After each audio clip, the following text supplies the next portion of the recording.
नमस्कार साथियों, आप सभी का बहुत बहुत हार्दिक अभिनंदन। देखते हैं सूरदास जी के पद में आगे, ये दूसरा पद है। सूरदास जी इस पद में उसी प्रकार से बताते हैं निराकार ब्रह्म के बारे में और सगुण ब्रह्म के बारे में कि जिस प्रकार से एक व्यक्ति जो गूंगा है,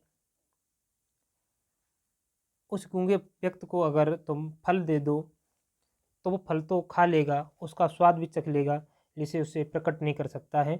उसी प्रकार से निर्गुण ब्रह्म की जो आराधना करने की बात हो रही है, भक्त भावना से युक्त उस अत्यंत कठिन आराधना से वो सगुण की ब्रह्म की उपासना को सबसे सुगम मानते हैं और सरल मानते हैं। तो देखते हैं क्या कहते हैं सूरदास जी। अविगति गति कछु कहत न आवे, ज्यों गूंगे मीठे फल को रस, अंतर्गत ही भावे, परम स्वाद सो वही सुनिरंतर, अमित दोष उपजावे।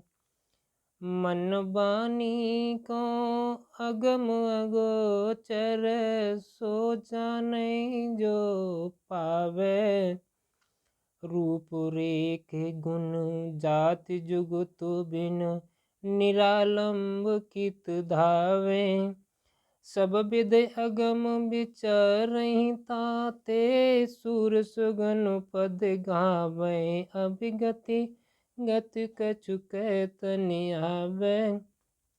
सूरदास जी कहते हैं कि अविगति गति कछु कहत न आवे। अविगति यानी जो अज्ञात है, अविगति उसकी गति का, आ माने नहीं, विगत गति का अर्थात जो अज्ञान है, अर्थात जो निराकार है। इसका अर्थ क्या है? अवगत का निराकार। ठीक है, क्या है? निराकार। तो उस निराकार ब्रह्म की जो उपासना की बात है, उसकी गति का कुछ कहा नहीं जा सकता। कहत न आवे यानी कहा नहीं जा सकता है। सूरदास जी के कहने का मतलब है कि निर्गुण ब्रह्म की आराधना करना कठिन है, क्योंकि उसके रूप के विषय में कुछ कहा नहीं जा सकता है, क्योंकि उसके जो निर्गुण ब्रह्म है उसकी उपासना का आनंद का वर्णन कोई भी व्यक्त नहीं कर सकता है, क्या उसमें आनंद है क्या नहीं है। उसी प्रकार से बता रहे हैं, किस प्रकार से कहते हैं, ज्यों गूंगे मीठे फल को रस, जिस प्रकार से गूंगे व्यक्ति को जो मीठा फल दीजिए उसका रस फल खाएगा और उसका रस तो उसे पता चलेगा किस प्रकार का, अंतर्गत ही भावे, उसका स्वाद वो अंदर ही अंदर अपने को अनुभव करेगा, अपने हृदय में उसका अनुभव करता है। परंतु परम सुस्वाद सुसुभि निरंतर, जो उसका स्वाद है अपने अंदर ही अंदर, परम स्वाद सभी सु निरंतर, लगातार वो उसका अंदर ही अंदर अलौकिक आनंद तो प्राप्त करता रहेगा, लेकिन अमित दोष उपजावे, उसके अत्यंत अधिक संतोष भाव को वो बता नहीं सकता है। तोष माने होता है संतोष, तोष माने संतोष। ठीक है, और अमित माने होता है अत्यधिक। अमित माने क्या होता है? अत्यधिक, अत्यधिक। तो उसके जो अत्यधिक संतोष का भाव है वो उसे उपजा नहीं सकता है, प्रकट नहीं कर सकता है, बता नहीं सकता है कि ये फल मीठा था, कड़वा था, खट्टा था, किस प्रकार का था। मन वाणी को अगम अगोचर, सो जाने जो पावे। सूरदास जी कहते हैं जो उसे मन वाणी, मन की वाणी से, अर्थात जो उसे जानता है, अगम अगोचर, अगम माने जहाँ पहुँचना कठिन हो, अगम माने जहाँ पहुँचना कठिन हो, अगोचर माने अगोचर, गो माने इंद्रियां, चर माने चर, इंद्रियों की गति के परे हो, जिसे इंद्रियां भी न पहचानती हों, जिसे मन से वाणी से को भी वहाँ पहुँचना कठिन हो, ऐसी इंद्रियां जो ना पहुँच सकती हो, इंद्रियां भी वहाँ न पहुँच सके, सो जाने जो पावे। सूरदास जी कहते हैं अब बताइए, इस प्रकार से उस निर्गुण ब्रह्म की उपासना के बारे की बात हो रही है, जिसके मौखिक भाव को, जिसके वस्तुत्व भाव को प्रकट नहीं किया जा सकता, बताया नहीं जा सकता है, ऐसे निर्गुण ईश्वर न का को रूप न आकार। आगे कहते हैं कि रूप रेख गुण जात जुगत बिन, बिना रूप के, बिना रेख के, बिना गुण के, बिना जात के जुगत किस प्रकार, बिना ये सारे किस रूप का है, किस आकार का है, निरालंब कित धामे, बिना किसी आधार के, निरालंब माने बिना किसी आधार के,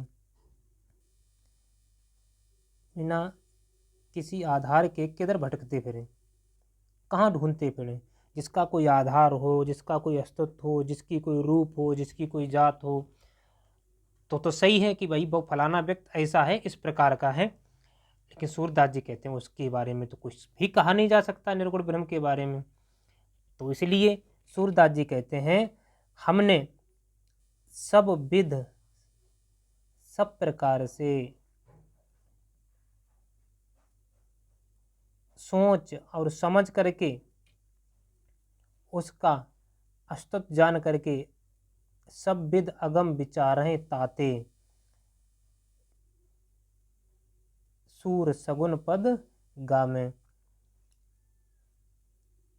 सब चीज जान करके, विचार करके, अच्छी तरीके से उसको हमने तब जा कर के, सूरदास जी कहते हैं श्री कृष्ण की लीलाओं का ही गुणगान करने के लिए, अपने अर्थात भगवान श्री कृष्ण के पदों का ही गुणगान करने के लिए, उनकी महिमा का उचित समझा है, उनका ही गान करने के लिए। निर्गुण ब्रह्म को कहाँ हम ढूंढते फिरें, कहाँ भटकते फिरें, सब विद अगम विचारें ताते, सूर सगुण पद गामें। सूरदास जी कहते हैं अपने सगुण ब्रह्म के ही, सगुण के ही, हम अपने भगवान श्री कृष्ण के ही पदों का गुणगान करेंगे, इस प्रकार से हम इधर उधर नहीं भटकेंगे। उन्होंने इस बात में इस महापार कर खंडन किया है। ठीक है, समझ गए।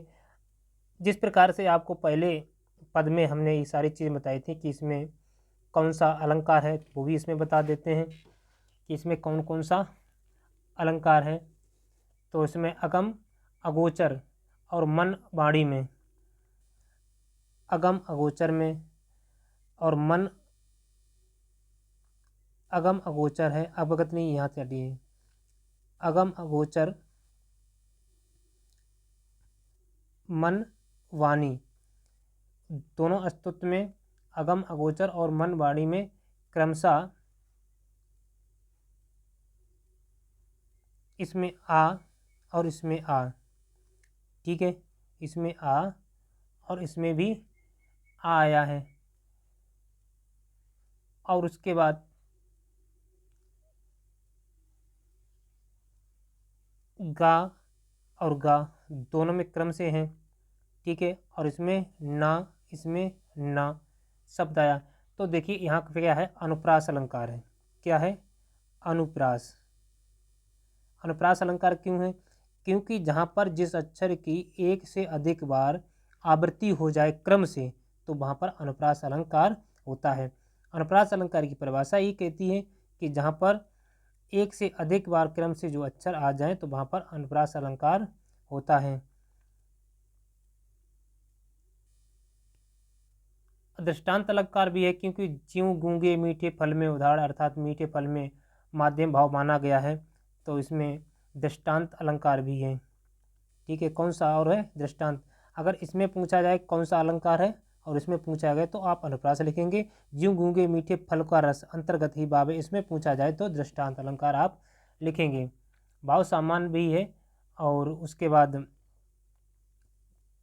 काव्यगत विशेषताएं, काव्य सौंदर्य भी है, सब में ब्रज भाषा ही है, गुण प्रसाद ही है, शैली मुक्तक ही है, रस भक्ति है, छंद गीतात्मक है जो गाए जाते हैं, और सारी चीज़ें वही हैं।